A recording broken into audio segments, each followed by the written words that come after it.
Kalau kemarin kita belajar tentang itu ya, tentang Allah, tentang eh, dosa itu apa. Ya, kita paham itu dosa itu apa. Eh, Tentang dosa ya, sudah ya, tentang dosa, bahwa dosa itu bukan dari Allah. Dosa itu justru dari iblis, dosa itu dari dunia, prinsip-prinsip dunia, dan dosa itu dari diri kita sendiri ya, dari diri kita sendiri. Nah, akibat dosa sudah pasti ya. Kalau kita, saya ulang lagi ya sedikit. Ya. Pengertian dosa itu dari bagaimana ya? Ya, arti dosa itu bahwa dosa itu adalah perbuatan yang melanggar ya, perbuatan yang melanggar hukum Allah. Ya. Artinya pengertiannya kemarin, Tuhan mengharapkan baik, tetapi kita justru tidak sesuai, sehingga dosa itu adalah tidak pas sasaran. Tuhan mengharapkan baik, tapi kita justru meleset, jadi tidak pas sasaran. Nah, perbuatan yang melanggar artinya dosa perbuatan, ada dosa perbuatannya. Tapi ada juga dosa ya, dosa itu diartikan ada kuasa yang menguasai manusia ya, ada kuasa dosa, kuasa yang menguasai. Nah, artinya ini dosa asal ya, kita percaya ini dosa asal. Dosa asal ini artinya bagaimana? Apakah kita telah berbuat dosa? Enggak. Jadi dosa perbuatan itu sudah pasti itu dosa ya. Nah, kalau dosa asal itu bukan berarti kita telah berbuat, tetapi sifat-sifatnya ada dalam diri kita ya. Adam berdosa, maka sifat keberdosaan Adam turun kepada anaknya. Sehingga ketika kita seluruh keturunannya di bumi ini, maka ada sifat-sifat dosa Adam itu. Sehingga karena sifat itu lebih cenderung berbuat jahat, lebih cenderung berbuat dosa. Nah, itu kuasanya lebih kuat, luar biasa. Nah, kita tidak bisa membela diri, menyelamatkan diri, karena kita telah dinaungi kuasa dosa. Itu ya. Dan akibatnya apa? Ya, akibatnya apa ya? Akibat dosa itu jelas bahwa kematian ya. Kematian jasmani, kematian rohani, dan kematian kekal. Jelas ya. Jadi itu sudah poin-poinnya ya, bisa artinya ya, akibatnya apa? Ya. Di sini apa? Dosa itu asalnya dari mana? Ya. Ini perbuatan yang melanggar hukum Allah, kuasa yang menguasai atau dosa asal, itu nanti pengertiannya apa itu?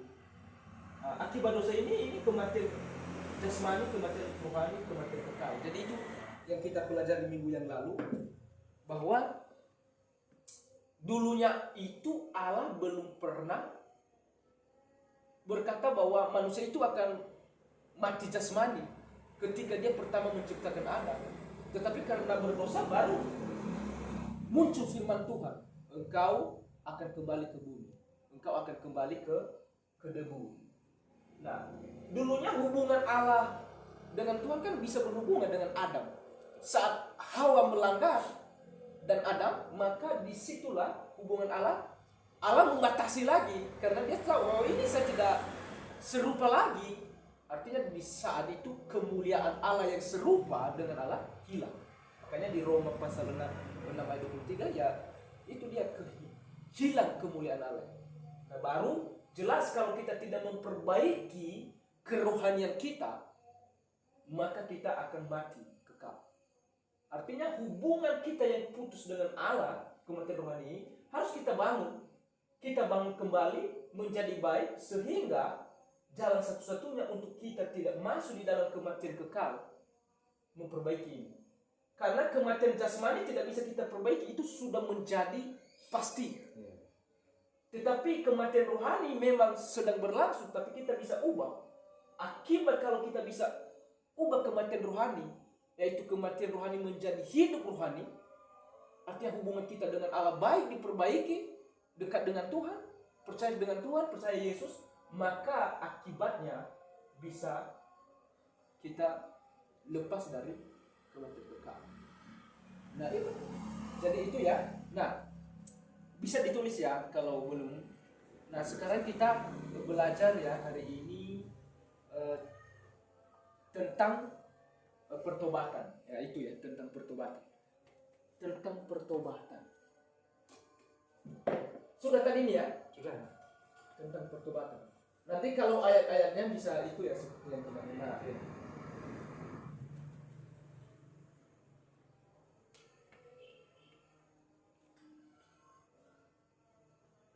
Sekarang C ya, bagian C kita C.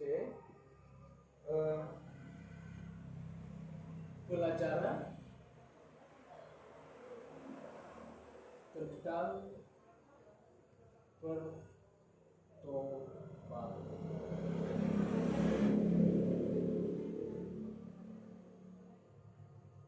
Permisi saya ambil tinta ini.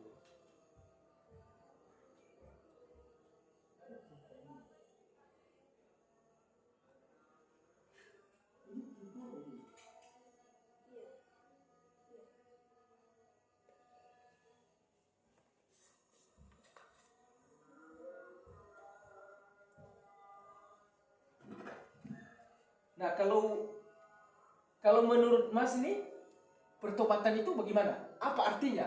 Apa arti bertobat? Kan semua ini hampir ini yang kita dengar setiap hari bertobat. Kadang-kadang kita tidak suka. Ya bertobat apa? Bertobat apa? Bertobatlah kamu. Ya bertobat apa? Jadi kata bertobat itu sudah menjadi pendengaran yang kurang baik ya. Karena seakan-akan bertobat itu sudah bersalah, bertobat apa gitu ya. Jadi karena seperti itu membuat pendengarannya kurang senang ya kalau kalau ada orang lain mengatakannya sama kita. Nah, kalau kita mengartikan apa ya arti pertobatan? Kalau menurut Mas ya, apa sih arti pertobatan itu bagaimana?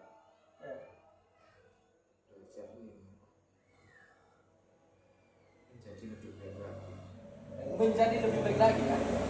Artinya dari dulunya kurang baik menjadi lebih baik. Ya itu ya. Betul.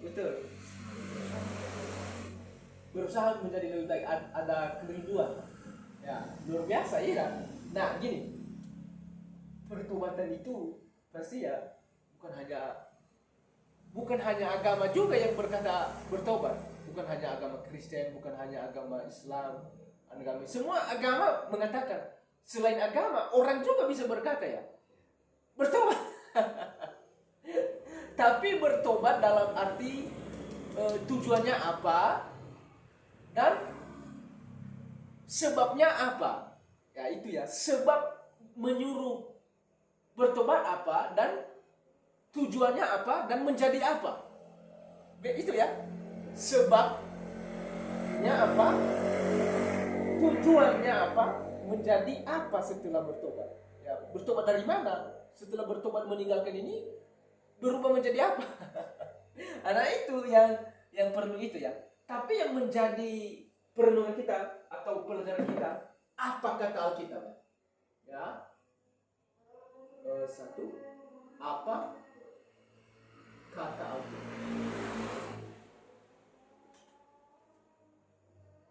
Apa sih arti pertobatan yang disampaikan oleh Alkitab sama kita? Ya.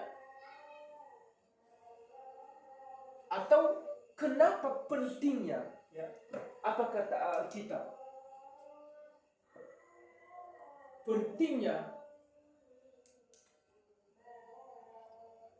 bertobat. Apa kata Alkitab? Harus begitu penting kita bertobat. Nah, kita melihat ya, kalau pertobatan itu ternyata bukan hanya, walaupun agama ya menyuruh yang lain, ayo bertobat, orang lain juga bisa bertobat, berkata ya, bahkan istri kita juga bilang, bertobat, kau tidak berubah kamu ini dari dulunya begitu nggak berubah, bertobatlah dari situ. Kan kata bertobat itu bisa diungkapkan dengan hal-hal yang setiap hari kita lakukan, tapi bagi mata orang itu tidak baik, maka dia suruh kita untuk meninggalkan itu, bertobat, berubah dari perbuatan itu ya. Nah ternyata dasarnya itu bukan dasar maksudnya sumbernya bukan dari manusia. Memang manusia menyuruh, tetapi sumber kata bertobat itu adalah dari Allah. Itu perintah dari Allah. Ya, kita membaca ya bahwa 2 Petrus pasal 3 ayat 9. Ya, bertobat itu perintah. Ya. Perintah Allah. Itu ya. 2 Petrus pasal 3 ayat 9. 2 Petrus pasal 3 ayat 9. Kita baca ya.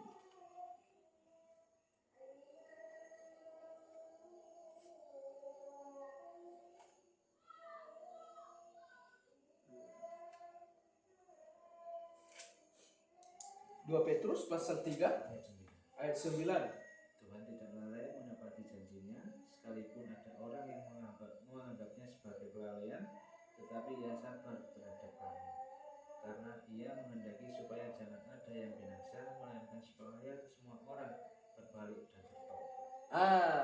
Itu ya, jelas ya, bahwa Allah menghendaki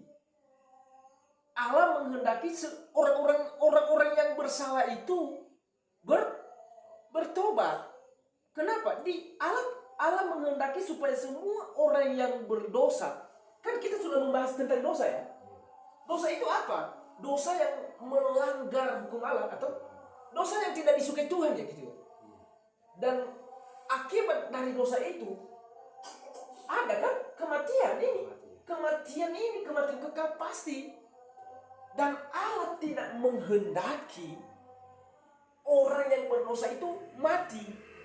Maka dia menyuruh, dia mau apa? Bertobat. Bertobat itu apa? Di situ ada kan? Bertobat itu adalah berbalik.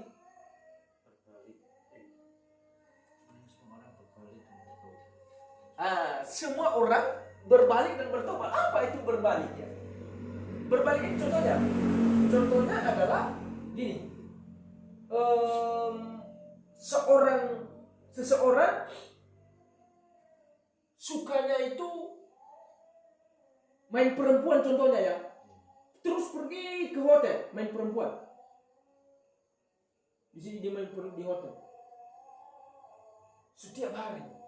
Tuhan menghendaki supaya orang ini tidak mati, maka dia harus berbalik.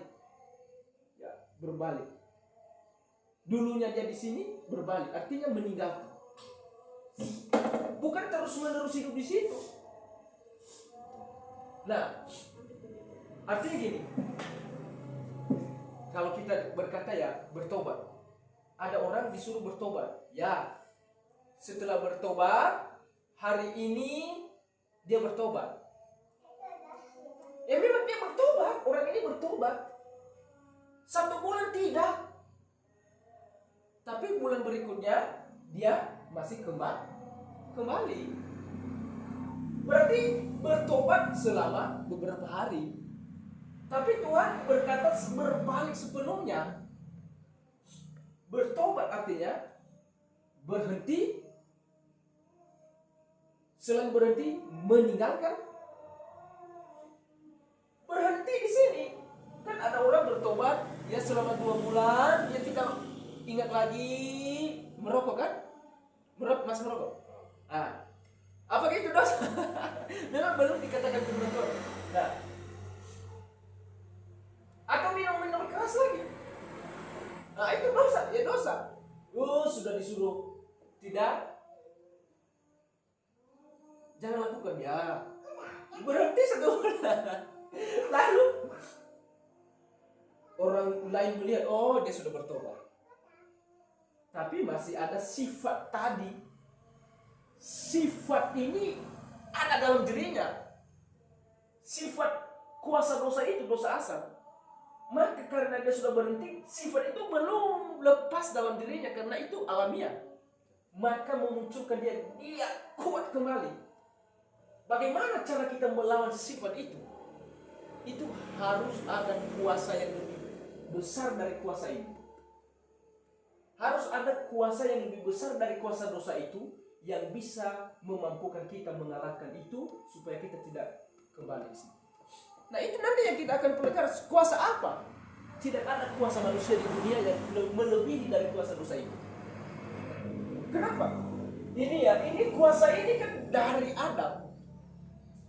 Dan kuasa dosa itu dari Adam sampai seluruh manusia dari zaman ke zaman. Kuasanya hebat kan? Masuk di dalam setiap pribadi manusia. Begitu besar kuasanya. Siapa yang bisa mengalahkan? Hanya kuasa daripada Yesus Kristus. Kuasa kematiannya itulah. Kuasa penyelamatan Yesus itu yang memampukan. Nggak ada mau hidup suci, nggak bisa, Mas. Nah itu ya. Nah, jadi itu sudah perintah Allah. Bertobat itu perintah Allah. Walaupun ada orang berkata, ayo bertobat. Sebelum pendeta berkata bertobat, itu bukan dari perintah pendeta. Tapi itu perintah Allah. Pendetanya hanya mengikuti Allah, menyampaikan apa yang disampaikan oleh Allah. Jadi makanya kadang-kadang orang berkata, ini pendeta ini bilang bertobat, kita tersinggung ini. Padahal itu bukan perintah pendeta loh. Perintah ini perintah Allah. 2 Petrus pasal 3 ayat 9. Jadi bahkan jika Mas itu menyuruh orang yang bersalah bertobat untuk meninggalkan kesalahannya, itu bukan perintah Mas. Mas hanya menyampaikan, mengambil perintah Tuhan, membuka dan memperdengar sama dia. Jadi kadang-kadang orang berkata, menyuruh orang bertobat. Emangnya kamu siapa? Kalau ada orang berkata itu perintah Tuhan, bukan perintah saya. Jadi mulai dari sini kan kita belajar, bukan hanya sekedar belajar ya. Sebagai anak katekisasi juga, saya juga. Artinya saya meneliti diri saya, apa sih yang kalau saya sudah tahu akibat dari dosa itu kematian jasmani, kematian rohani, dan yang lebih parah adalah kematian kekal. Kita pelajari ke minggu yang lalu. Akibat kematian kekal itu masuk di dalam api yang tidak mati-mati. Apakah saya bersedia masuk di situ atau tidak? Maka akibat itu seharusnya menolong kita menyelidiki seluruh perbuatan kita. Apakah perbuatan ini termasuk perbuatan dosa, perbuatan yang menjatuhkan, perbuatan yang menyebabkan saya mati kekal? Nah, apa? Nah, orang yang tidak mau peduli akibat dosa, dan dia tidak akan peduli juga perbuatan dosa yang dia lakukan. Dia terus berbuat dosa. Kenapa dia terus berbuat dosa? Dia tidak pernah mau tahu akibat dari dosa. Tapi kalau kita sudah belajar akibat dari dosa, maka mulai dari sekarang kita harus hati-hati. Akibatnya ada satu kesalahan saja, akibatnya pasti ini.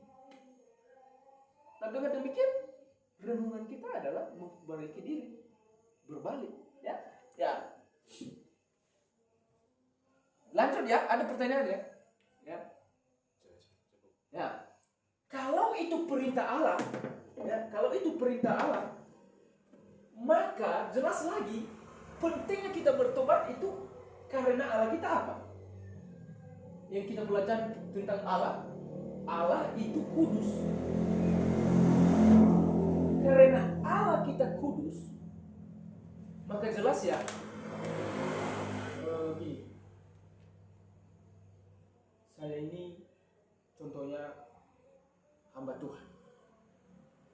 Nah, kalau saya jadi hamba Tuhan, tentu saya tidak boleh bergaul atau hidup bersama dengan orang-orang yang hidupnya main pelacur, main minuman keras. Itu juga dulunya hidup saya, Mas. Betul, itu dulunya hidup saya. Tapi kalau sudah menjadi anak Tuhan, maka saya tidak boleh bergabung dengan perbuatan itu. Jelas, kalau Allah kita kudus dan suci, bagaimana mungkin orang yang berdosa bisa duduk bersama dengan Allah di surga? Bisa nggak? Nggak boleh. Bagaimana mungkin orang yang jahat bisa duduk bersama dengan Allah di tempat surga yang kudus? Nggak ada. Maka tuntutannya adalah karena Allah kudus, maka dituntut. Maka dituntut kita harus kudus. Jelas. Bagaimana kita bisa harus kudus? Salah satunya adalah bertobat. Kalau kita tidak bertobat, wah, kita tidak bisa hidup kudus. Jadi itu, Mas, ya. Jadi kita bisa melihat ya, kita bisa melihat di 1 Petrus ya. 1 Petrus pasal 1 ayat 16. Kuduslah kamu sebab aku kudus. Coba baca ya. Baca ya 1 Petrus pasal 1 Petrus pasal 1 ayat 16. Oh, enggak apa-apa. 1 Petrus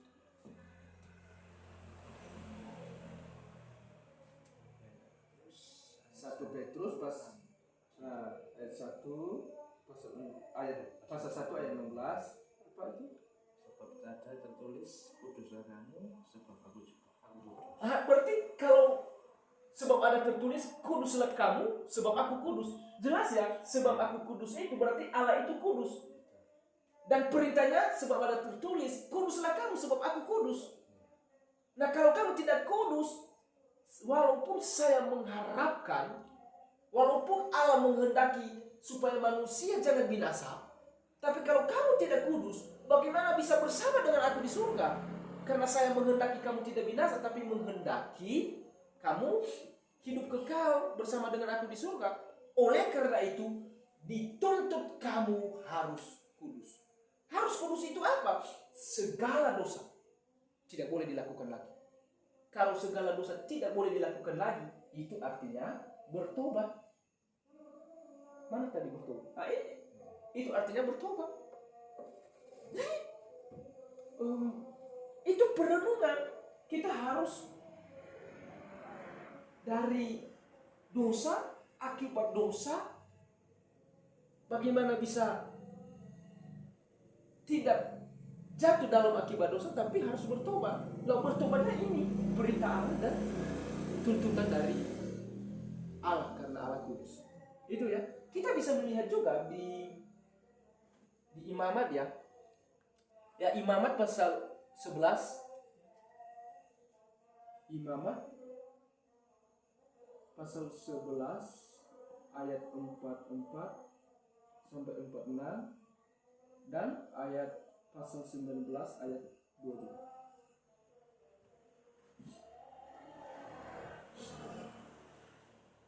Sebab akulah Tuhan Allahmu, maka harus kamu menguduskan dirimu dan haruslah kamu kudus. Sebab aku ini kudus dan janganlah kamu menajiskan dirimu dengan setiap binatang yang ngeriap dan merayap di atas. Oke, cukup.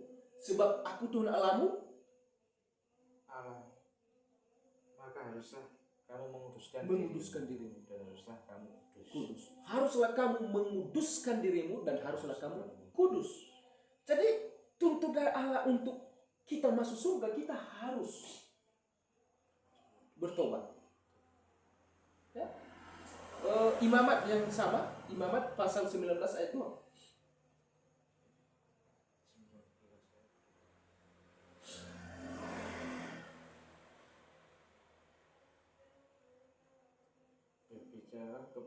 Berbicara kepada segenap jemaah Israel dan katakanlah kepada mereka, kuduslah kamu sebab aku Tuhan Allahmu kudus. Luar biasa ya. Jadi itu perintah Tuhan. Nah berikutnya, kalau ada pertanyaan ya langsung di itu ya. Kenapa penting bertobat? Itu syarat ya, prasyarat ya. Ya prasyarat untuk diberkati secara rohani dan secara jasmani. Itu syarat supaya kita diberkati adalah kita harus bertobat. Jadi begini, berkat Tuhan itu tertutup ya, sangat tertutup bagi orang yang hidupnya tidak keruan, hidupnya tidak takut dengan Tuhan. Pasti bahkan walaupun ada berkat kepada orang itu, tapi tertati-tati, terhalangi, bahkan pas-pasan, bahkan tidak mau hidup, tidak mau mati, tidak mau hidup, tidak mau mati. Tahu nggak? Ada tumbuhan di atas batu. Kan ada ya, ada yang hidup. Tapi lihat tumbuhan itu tidak mau subur, tidak juga mau mati. Tidak menghasilkan buah, tidak juga mau mati. Hidup orang yang setengah-setengah kepada Tuhan sulit menikmati berkat-berkat Tuhan. Tapi kalau kita mau diberkati, pasti kerohanian juga diberkati. Itu ya. Dan Tuhan tidak menutup pintu berkat secara jasmani, entah pekerjaan, keluarga, segala macam. Ya. Anak-anak, masa depan, orang-orang di sekitar kita itu berkat juga, Mas ya. Orang bergaul dengan kita itu berkat. Ya. Nah, jadi syarat sebelum kita diberkati adalah bertobat dan mengenalkan Tuhan. Ya, itu. Nah, berikutnya apa? Kenapa penting bertobat adalah jika kita tidak bertobat, maka kita akan binasa. Ya. Jika tidak bertobat,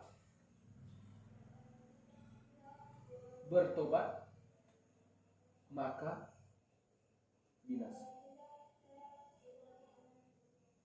Lukas itu ya, Lukas 13 ayat 3. Coba baca.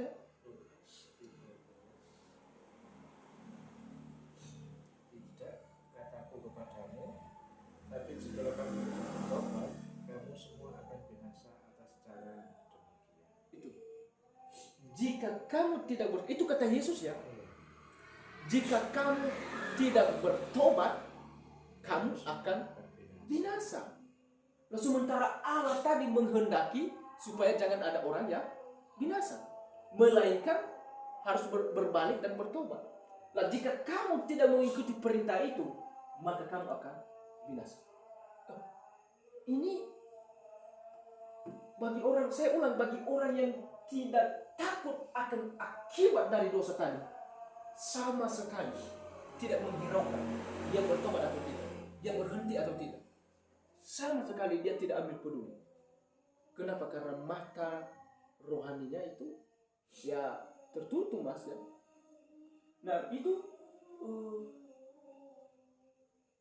sebuah pelajarannya, perenungan.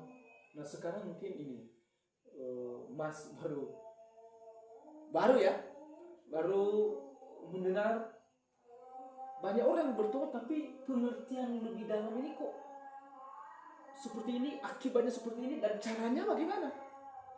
Nah, ini penting. Artinya mungkin juga ini kesempatan di dalam pelajaran katekisasi ini, kesempatan bagi yang mau belajar katekisasi untuk sekarang ini, saat kita masuk mulai dari pelajaran tentang pertobatan, berarti sekarang kita mulai meneliti dosa apa yang saya lakukan sekarang. Menyadari itu bukan, jangan sampai membuat kita tertekan, jangan sampai membuat kita itu terbeban, dan jangan kita diikat rasa malu Kalau kita diikat oleh rasa malu karena dosa yang kita perbuat, maka jelas kita tidak akan lepas dari akibat itu, dan bertobat pun tidak akan mungkin. Jadi rasa malu yang berlebihan itu berdosa juga. Jadi kadang-kadang ya, kenapa orang tidak bertobat? Karena rasa malu akan kesalahannya itu terbuka, dia ungkap, makanya dia sembunyikan. Wah Tuhan, kita sudah itu ya. Tuhan berkata, di mana kamu pergi? Mau pergi ke langit aku ada, ke dalam laut aku ada, ke dalam batu pun aku ada, ke dalam bumi ini aku ada. Bahkan dia katakan, aku tidak jauh, aku ada dalam hatimu. Karena kita belajar kan ini tentang Allah dulu kemarin. Allah itu adalah Allah yang maha tahu. Terus kedua, Allah itu adalah Allah roh. Kita belajar ya, Allah roh.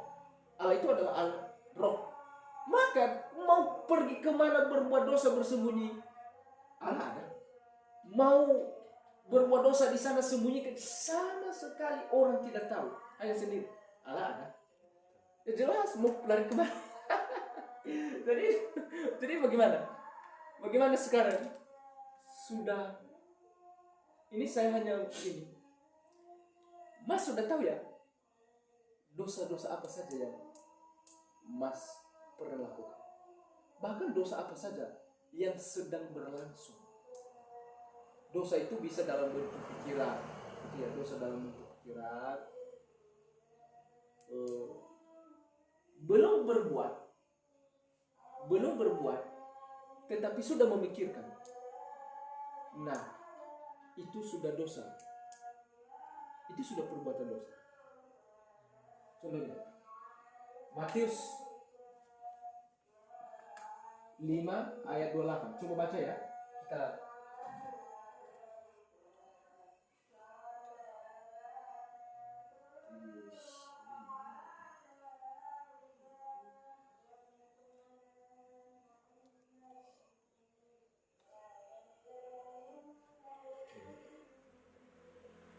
sulit.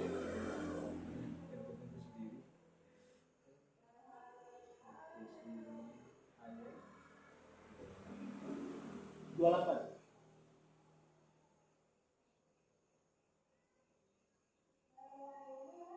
Tetapi aku berkata kepadamu, setiap orang yang memandang perempuan serta menginginkannya sudah berzina dengan dia di dalam. Sekali lagi. Tetapi aku berkata kepadamu, setiap orang yang memandang perempuan serta menginginkannya sudah berzina dengan dia di dalam.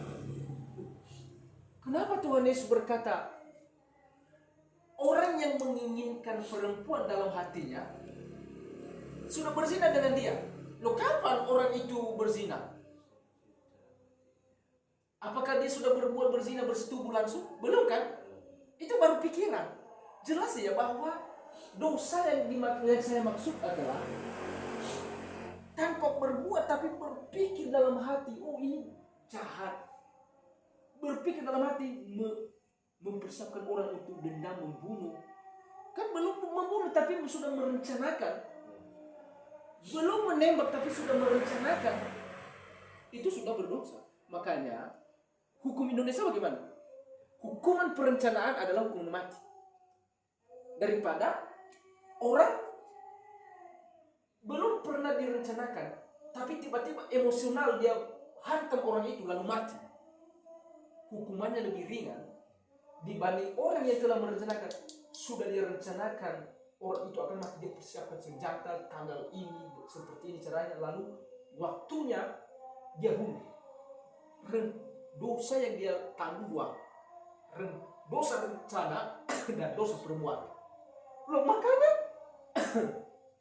di dalam hukum Indonesia dosa pembunuhan berencana lebih besar hukumannya dibanding membunuh tiba-tiba. Betul enggak? Itu hukum Indonesia. Sama yang dibilang Tuhan Yesus. Belum berbuat pun hanya memikirkan sudah dosa. Jadi Mas jangan sudah nikah jadi hanya tetap setia. Walaupun keluarga kita gini, dulunya cantik, nah biasa sudah lama pasti akan memudar menjadi tua. tetap kita cintai keluarga kita, tetap kita kasihi keluarga kita. Nah, itu masuk dalam keluarga atau apapun yang penting.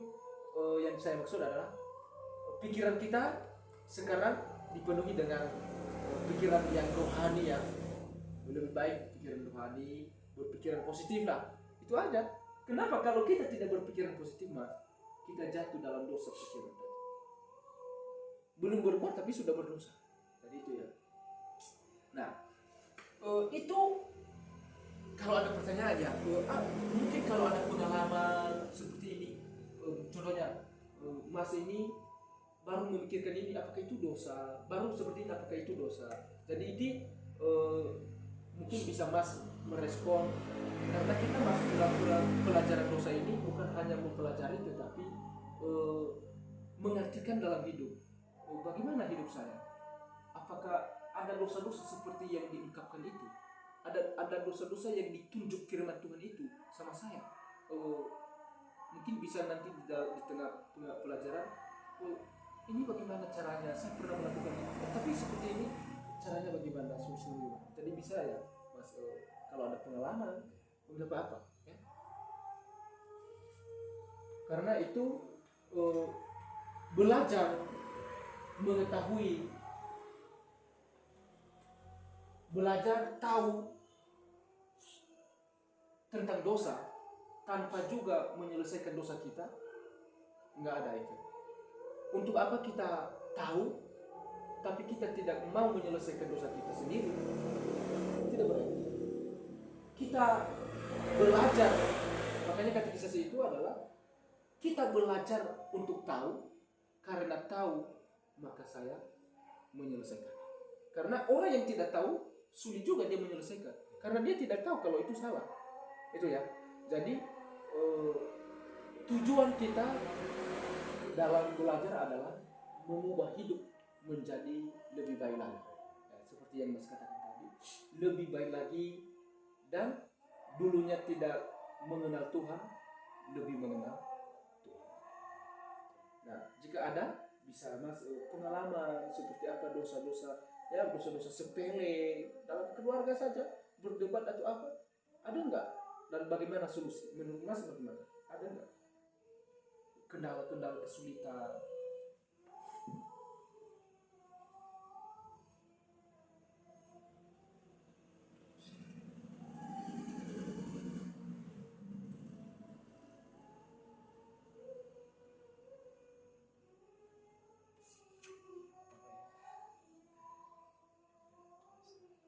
Nah, kita itu ya. Lalu ini tadi pentingnya ya, penting bertobat itu karena perintah Allah. Terus tuntutan Tuhan harus kudus karena Allah kudus. Ya.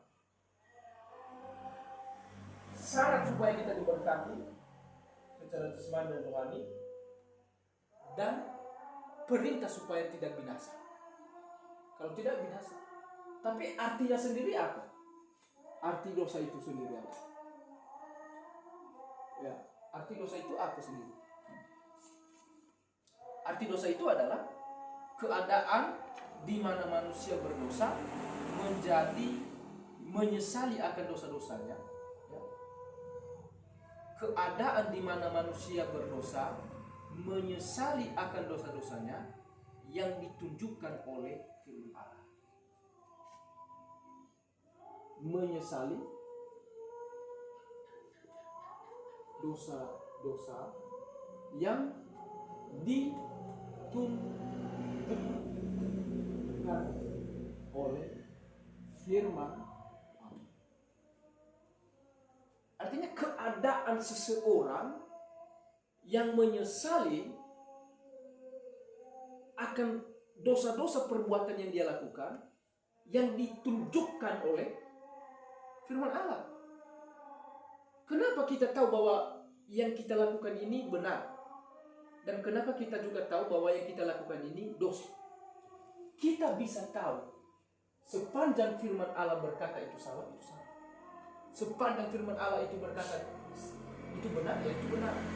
Nah, kadang ada firman Tuhan gini, ada pengkhotbah hari Minggu. Tiba-tiba khotbah yang diambil tema adalah jangan berzina. Firman Tuhan kan ada jangan berzina. Keluaran 20 ya. 20 ayat berapa ayat? Keluaran 20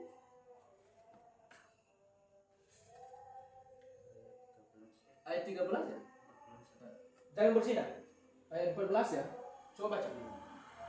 Jangan berzina. Lalu Pak Pendeta mengambil tema jangan berzina. Sama sekali Pak Pendeta belum tahu kalau ada yang sudah berzina di dalam jemaat. Ya. Nah, ketika dia ambil Keluaran 20 ayat 14, orang yang telah berzina berpikir dalam hati, ini Pak Pendeta itu sudah tahu saya ya. Padahal Pak Pendeta belum tahu kalau orang itu sudah berzina. Pak Pendeta itu singgung-singgung dosa saya ya. Pak Pendeta belum tahu kalau dia sudah berdosa tentang perzinahan. Itu ya. Lalu dia tersinggung. Seharusnya apa? Seharusnya firman Tuhan itu menunjukkan, kan firman Tuhan yang menunjukkan dia bahwa dia berdosa.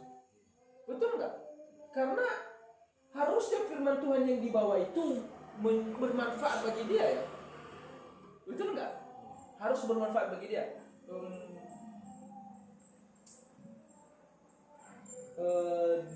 2 Timotius ya, 2 Timotius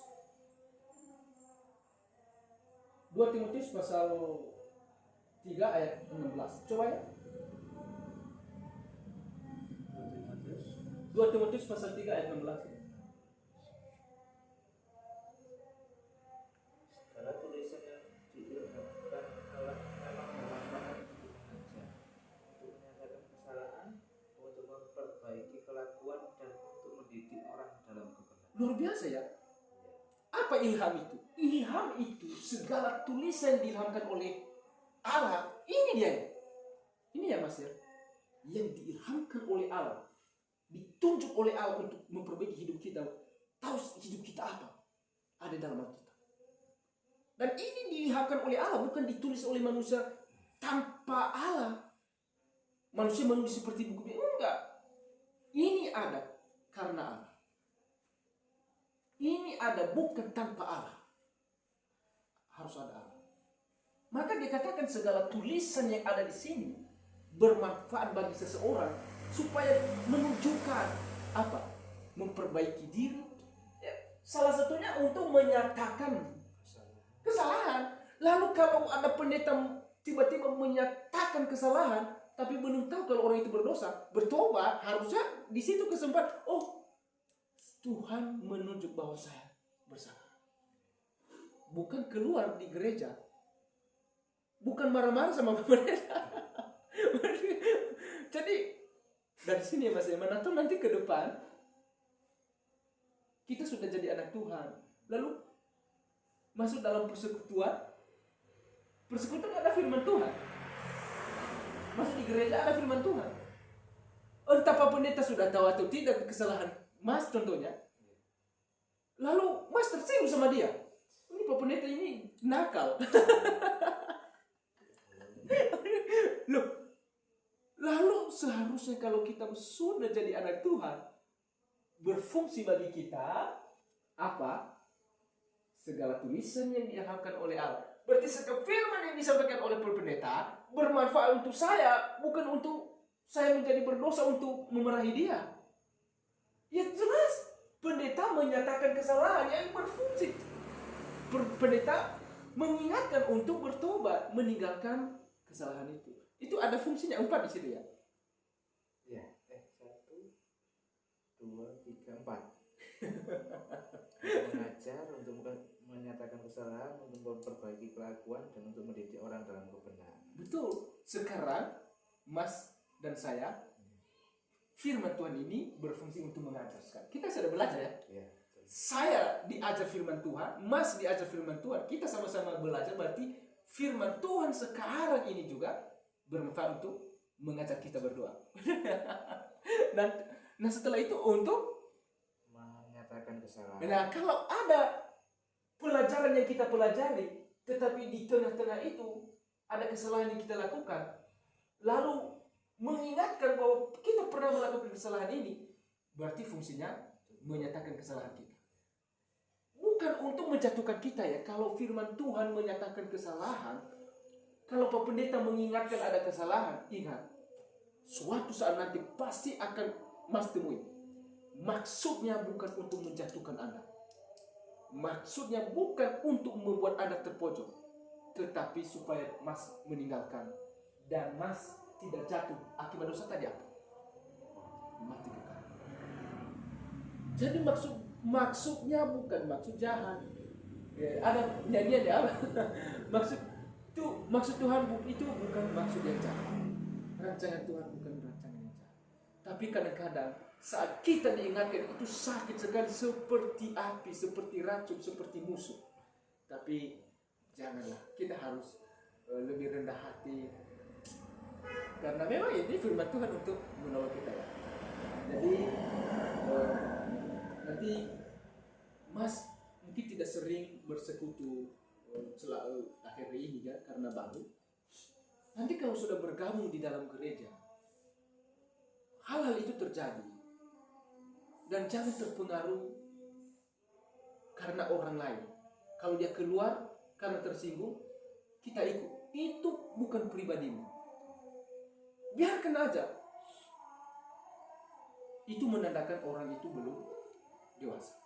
Tapi kita sudah belajar, berarti justru kita kita ditolong ya dengan hal ini ya. Nah itu ya. Nah, kalau demikian berarti artinya adalah untuk menyesali dosa-dosa. Di setiap firman Tuhan menunjukkan apa saja yang ditunjukkan oleh firman Tuhan, ya kita harus menyesali. Itu dosa, kita harus mengakui itu dosa. Ya, itu ya. Lalu langkah-langkah bertobat bagaimana, Mas? Kan itu pertanyaan gampang tapi sulit melakukannya. Langkah berdosa itu apa? Bagaimana? Langkah berdosa bagaimana?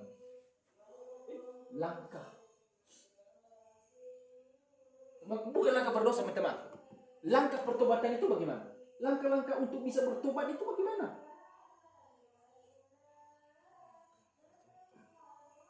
Supaya memudahkan kita ya. Sudah tulis-tulis Mas ya? Bisa tulis ya, supaya Mas bisa ingat nanti, bisa ayat-ayatnya juga di itu. Tadi tulisan ini tadi belum ya, yang saya sudah hapus. Yang langkah pertobat itu Pak. Segala tulisan. Oh sudah ya. Nah, langkah pertobatan itu adalah gini. Harus ada, yang pertama adalah ada kesadaran.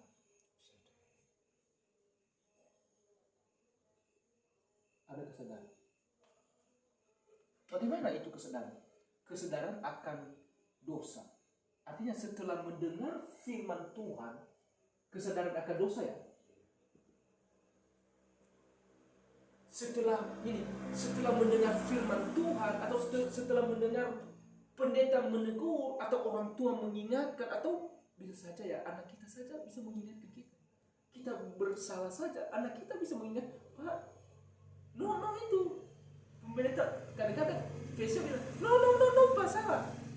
Jadi jangan kita berkira Allah tidak memakai siapa saja. Allah bisa memakai siapa saja. Bukan hanya pendeta Mas ya. Istri kita bisa dipakai Tuhan juga, supaya dia dikatakan Mas Yohanes terlambat pula. Kenapa? Tanggung jawab seorang suami adalah menjaga keluarga. Nah, kalau 24 jam atau mengabaikan, kalau zaman sekarang kan sudah karena ada tujuan, tapi kalau mengabaikan, tidak ada niat, berarti di Efesus kepala keluarga adalah ayah, dan kepala dari ayah adalah Kristus. Maka Kepala keluarga harus mengasihi, suami harus mengasihi istri, istri harus tunduk kepada suami. Itu di konseling pernikah ya, pernikah Kristen ada. Nah kalau tidak memenuhi kewajiban, istri bilang, kamu bersalah ya. Jadi jangan kita bilang, oh, itu bukan kesalahan, itu bukan menyatakan kesalahan. Menyatakan kesalahan harus baru firman Tuhan, atau harus dari pendeta pergi di pendeta, atau harus pergi di gereja. Kalau dikatakan dosa baru itu dosa, enggak. Hidup sehari-hari pun istri juga mengingatkan, ya itu dosa, ya dosa juga. Jangan tunggu-tunggu. Kenapa? Itu sudah dipakai oleh Tuhan ya. Dipakai oleh Tuhan untuk menyatakan kesalahan kita. Artinya kesadaran, kalau kita diingatkan itu salah, harus sadar. Jangan menjadi marah. Pasti mas temui ya. Nah, kalau pernah temui orang-orang diingatkan kok menjadi marah-marah, kita aplikasi dalam hidup. Harusnya kalau saya ditegur, diingatkan, jangan langsung melawan. Berpikir positif apa maksudnya? Harusnya ada kesadaran. Iya, saya salah. Saya salah. Ya. Setelah kesadaran itu apa yang terjadi? Harus ada penyesalan.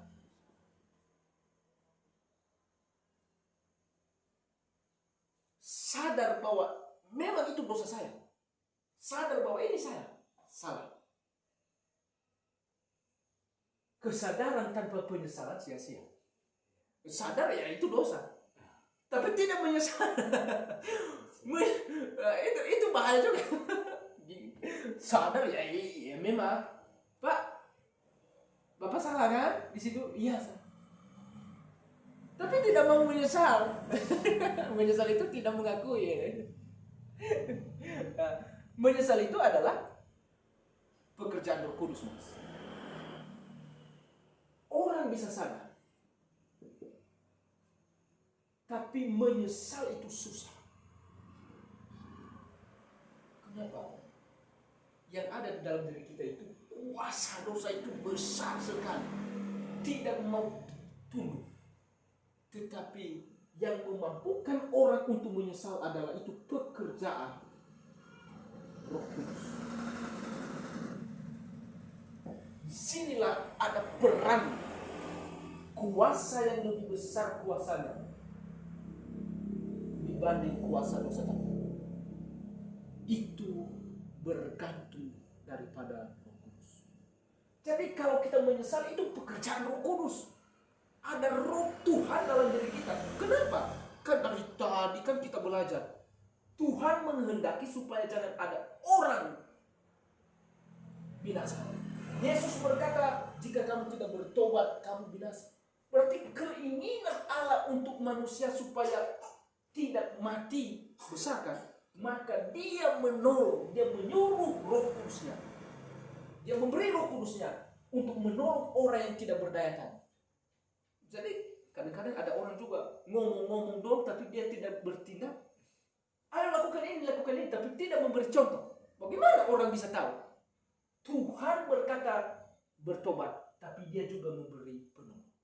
Luar biasa kan? Allah bukan hanya omong kosong, bukan hanya omong doang saja, tapi dia memberi. Tapi jangan pernah tolak ini. Kalau Tuhan sudah ngomong, lalu dia memberi penolong, Anda menolak Roh Kudusnya, tidak ada jalan bagimu lagi. Kenapa? Karena hanya ini yang bisa menolong. Ya, jangan tolak Roh Kudus. Jadi gini, kita menyesali itu artinya itu pekerjaan Roh Kudus, ya, menyadarkan orang. Roh Kudus menyadarkan seseorang bahwa itu dosa. Gini, pernah nggak ada pengalaman Mas bahwa ada sesuatu Mas melakukan, tapi hati kecil Mas, tapi itu dosa, tapi itu salah, tapi itu kurang baik. Pernah nggak melakukan sesuatu, tapi sebelum melakukan Mas diingatkan, hati pikiran sendiri, hati sendiri, itu dosa, saya salah. Atau sudah melakukan dosa, lalu ada hati nurani, saya sebenarnya salah, saya sebenarnya. Pernah nggak ada pengalaman? itu adalah Roh Kudus yang mengingatkan. Bukan Mas saudara sendiri. Mas sendiri tadi sudah melakukan. Tetapi yang mengingatkan, oh, saya salah. Itu Roh Tuhan yang ada di dalam diri Mas sekarang. Jadi kita pelajari itu sekarang, itu yang bekerja itu bukan Mas. Itu Roh Kudus. Jadi kalau kita melakukan segala sesuatu yang salah, tiba-tiba kita diingatkan itu salah, atau sudah melakukan, lalu menyadarkan kamu sudah bersalah, itu Roh Tuhan. Kenapa dia membuat kita diingatkan supaya kita menyesal? Karena tanpa penyesalan nggak ada pertobatan. Bagaimana dia bisa bertobat tapi dia aja tidak menyesal? Bisa nggak bertobat orang yang tidak menyesal? Jadi bagaimana? Sudah ini Mas ya. Bagaimana sejauh ini sudah memahami arti pertobatan? Bagaimana sejauh ini? Mungkin sebelumnya bagaimana? Ini sambil ini ya, sambil diminum. Kopi bisa. Mas ya, Mas mau ya. Saya juga Mas mau. Ada nggak sesuatu yang masih pengalaman seperti ini tadi penyesalan? Ada, bisa beri pengalaman. Kalau yang ringan-ringan aja, kalau yang berat juga nggak apa-apa. Ada nggak pernah tiba-tiba diingatkan sadar, oh itu dosa, atau sebelum melakukan itu dosa, atau pengalaman apa? Pengalaman itu pernah ini. Ya. Saya mau minjem barang nih. Ya. Ini tak bawa dulu baru ngomong, atau Ya. saya ngomong dulu baru saya bawa. Ya. Akhirnya saya bawa dulu kan. Ya. Tapi kok dengan waduh gak ngomong gak enak. itu Ini sama dengan mencuri kan. betul. Oh berarti hatinya berkata, kenapa nggak omong? Ini sama dengan mencuri. Iya. Lalu bagaimana perasaan Mas? Ya, merasa bersalah akhirnya. Merasa bersalah. Besoknya ngomong, Pak tadi aku pinjam-pinjam Pak. Nah, sempat ngomong. luar biasa. Berarti di saat Mas ini tadi mengambil tanpa ngomong, tapi hati berkata, tapi ini sama dengan mencuri. Kenapa saya tidak ngomong? Nah, akibat karena menyadari bahwa sama dengan mencuri, lalu menyesali kan? Karena menyesali baru ngomong besoknya. Kalau tidak menyesali, tidak mungkin Mas ngomong besoknya itu. Lalu datang ke orang, saya sudah mengatakan, nggak mungkin. Tetapi karena ada ini penyesalan, makanya bisa ngomong, makanya bisa bertobat, itu maksudnya. Itu karena pekerjaan. Kenapa? Roh Tuhan sebenarnya tidak mau Mas jatuh. Roh Tuhan itu masih memiliki hati untuk Mas. Tuhan tetap konsisten. Dia tidak menghendaki semua orang binasa.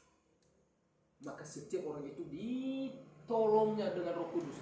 Tapi banyak orang melawan hati nurani tadi. Oh, nggak apa-apa lah. Ayo bertobat, jalan keselamatan itu Yesus. Nggak percayalah. Padahal Roh Tuhan sudah mengingatkan. Iya kan? Kan itu ya. Selain menyesal, maka perlu pengakuan. Setelah menyesal, ada pengakuan. Mas kan mengalami itu tadi. Mengambil, itu sadar. Lalu menyesal, oh saya harus datang. Dan ketika datang, ada pengakuan nggak? Pak, minta maaf. Saya telah mengambil tapi belum ngomong. Disinilah ada tindakan kita. Disinilah ada peran kita. Kita harus mengakui. Betul nggak? Ya, dosa yang tidak diakui bagaimana bisa diampuni? Belum kita mengaku kalau itu dosa, bagaimana bisa orang mengampuni kita, memaafkan kita? Sama. Dosa sekecil apapun yang kita lakukan di hadapan Allah, akui di hadapan Allah. Dan kesalahan yang kita lakukan kepada manusia, kita mengakui kepada manusia dan kepada Allah. Jadi ini maksudnya. Orang ini kan, ini orang kan, dia itu berdosa. Ada dosa yang dilakukannya hanya langsung kepada Allah, maka dia harus mengakui kepada Allah, tidak perlu mengakui kepada manusia. dosanya seperti apa? Langsung kepada Allah. Tidak beribadah contohnya. Allah berkata di Ibrani pasal 10 ayat 25. Nah, baca ya. Nggak apa-apa kita apa Mas ya? Lama ya? Nggak apa-apa lama ya? Mas pulang hari ini? Besok. Oh besok sudah, nggak apa-apa ya? Nggak apa-apa ya? Nah.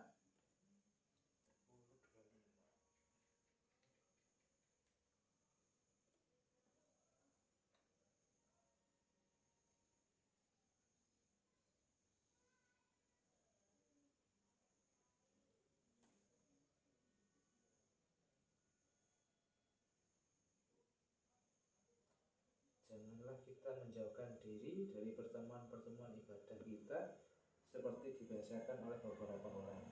Tetapi marilah kita saling menasihati dan semakin giat melakukannya menjelang hari Tuhan yang mendekat.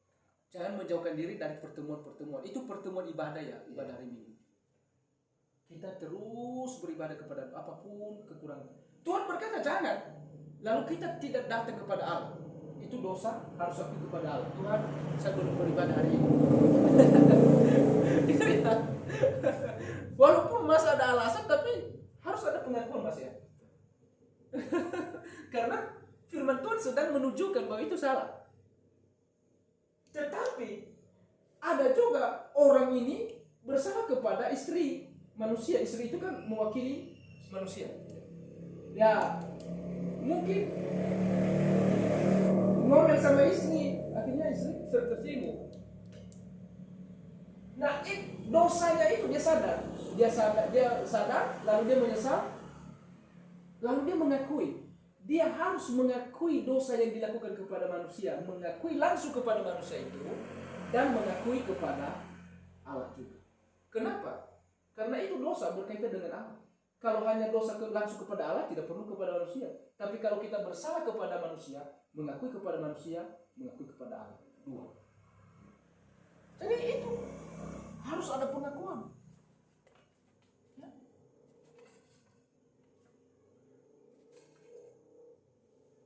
Dan yang keempat adalah meninggalkan dosa. Dosa. Cara pertobatan itu adalah yang keempat adalah meninggalkan dosa. Bukan hanya mengakui. Yang saya bilang tadi, dia sudah mau berzina di sini, orang mengatakan bertobatlah karena kamu berzina itu dosa. Lalu dia bertobat selama 1 minggu. Setelah itu dia kembali karena kuasa dosa dalam dirinya, nafsunya karena sudah ketagihan, dia kembali. Tetapi yang dimaksud di sini adalah firman Tuhan berkata berbalik. Bertobat itu berbalik. Artinya ketika dia sudah meninggalkan ini, sudah berbalik, bertobatlah, lalu dia berbalik. Dari sini dia berbalik. Setelah dia berbalik, berhenti. Memutus jembatan itu. Berhenti itu berarti betul-betul berhenti. Berhenti artinya meninggalkan, berjalan ke depan, bukan kembali di belakang. Kan itu ya. Meninggalkan itu bukan kembali di belakang, tetapi berjalan ke depan. Apa yang dikatakan itu?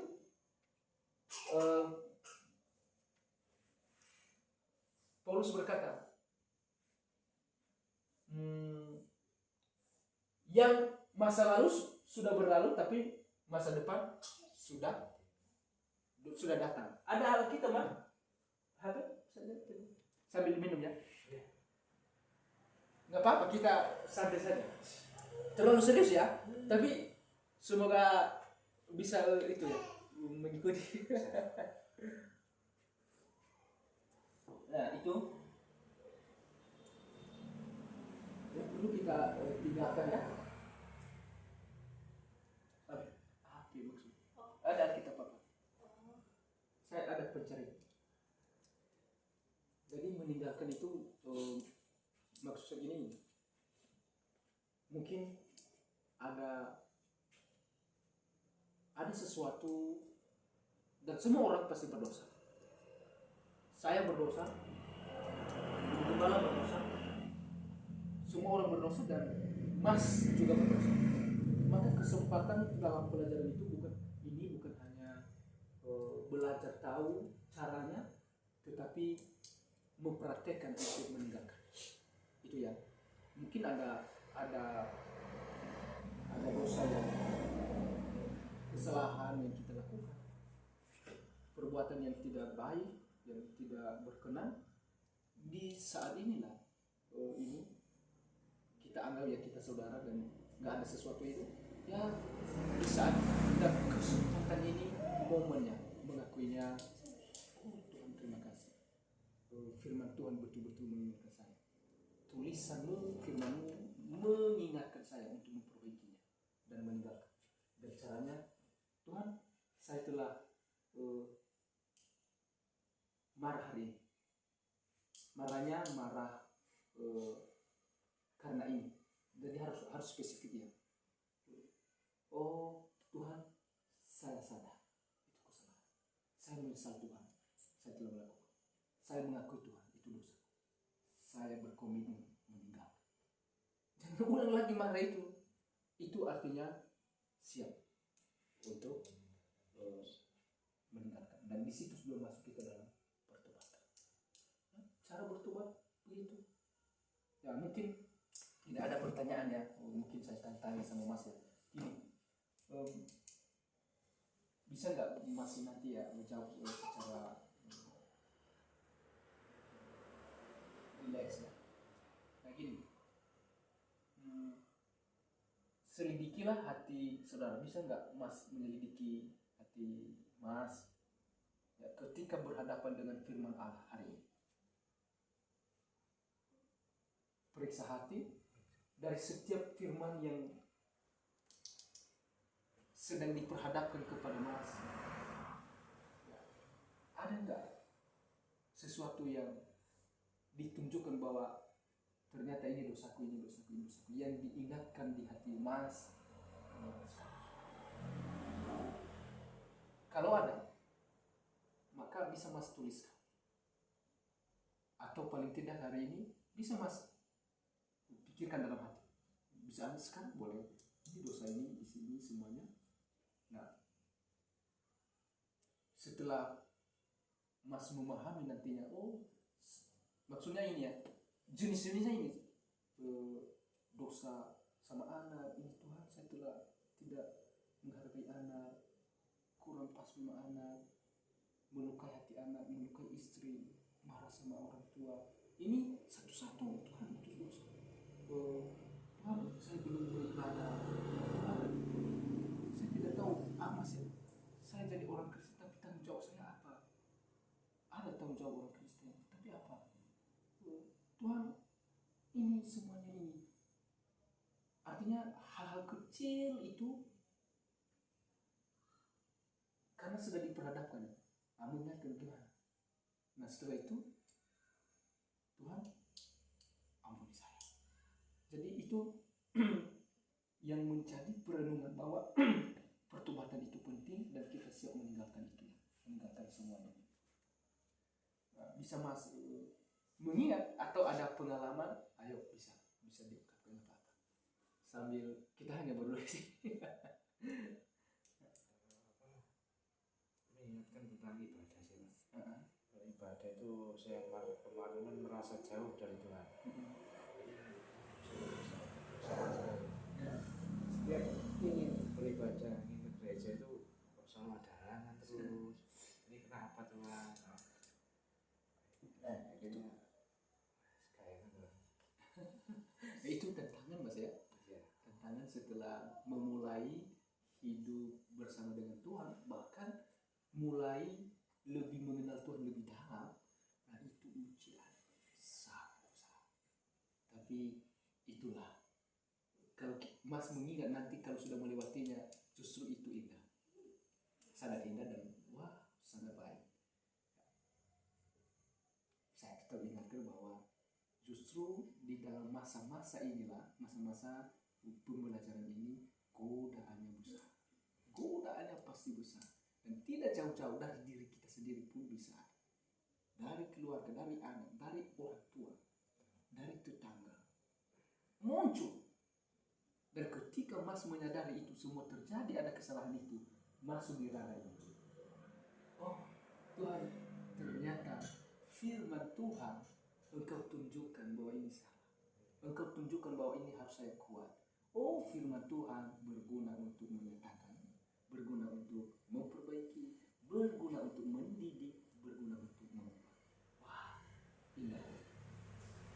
Mas hanya yang tahu itu hanya Mas dengan Tuhan, saya enggak. Orang tua enggak, istri enggak. Nanti itu doa Mas untuk istri, supaya Mas hidup kekal seperti juga istri. Itu doa. Artinya Mas sekarang sudahlah memulai berdoa untuk keluarga. Berdoa. Sudah memulai berdoa untuk istri. Karena yang paling dekat dengan Mas kan istri. Kalau kita di dalam Kristen menikah dengan seseorang, bersetubuh dengan seseorang, itu sudah menjadi satu daging. Satu. Anggapan Kristen itu tidak boleh dua. Suami istri nggak boleh dua, hanya satu. Satu dalam tujuan, satu dalam pikiran, segala-galanya satu. Makanya identitas keluarga Kristen itu adalah satu. Hanya satu. Ya, bergabung dengan istri itu satu, nggak boleh dua lagi. Jadi kuat sekali kan pengajaran di Kristen. Nah, artinya tidak mungkin bagian dari hidup tidak mendoakan supaya sama-sama masuk surga. Jadi doakan dong, pasti ada waktunya Tuhan. Jangan dulu terburu-buru, ikuti ini dulu sambil mendoakan, mulai mendoakan dan sambil menunjukkan sikap sebagai anak Tuhan yang sudah mulai mengenali Allah. Nah, nanti baru kok ada perubahannya, ada perubahan. Kita tunjukkan walaupun dia belum meresponi, tapi pasti dalam hati kecil dia tahu kok ada sedikit dia perubahan. Ada apa? Disitulah dia mencari tahu penyebabnya apa. Penyebabnya pasti akan dia cari Tuhan pasti. Jadi seperti itu. Nah, ada pertanyaan lagi?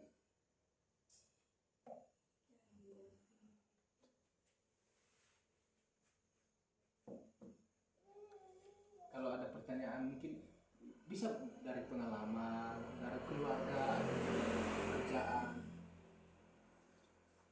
atau gini, sebelum kita belajar tentang pertobatan ini tentang pertobatan, mungkin yang saya dengar selama ini hanya sekilas ini bertobat, tapi tidak sejauh ini, seperti ini. Bagaimana perasaan Mas sekarang? Perasaan sebelum mendengar dan perasaan sekarang ini karena sudah mendengar. Bagaimana? Ada nggak sesuatu yang bertambah atau ada sesuatu yang dalam hati bersukacita atau justru biasa-biasa? Bagaimana? Bagaimana responnya? Ada yang bertambah Pak. Di bagaimana contohnya? Aku lebih tahu apa sih akibat dosa itu tadi. Terus gimana sih cara menanggulangi dosa itu agar kita bisa meninggalkan dosa sepenuhnya, itu apa langkah-langkah yang dilakukan. Jadi lebih tahu tapi tujuannya itu kedepannya seperti apa. Tujuannya supaya lebih baik lagi. Nah artinya gini, sungguh luar biasa ya itu peningkatan. Yang lain mungkin kalau ada lagi ada.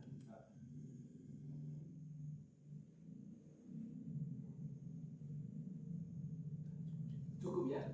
Oke, puji Tuhan ya. Jangan sampai berbuat dosa karena tahu akibatnya itu tadi. Pasti. Pasti. Tapi gini, kita bisa ini ya, menyelesaikan dosa kita. Kita bisa berdoa sama Tuhan. Berdoa, kita belajar terus berdoa.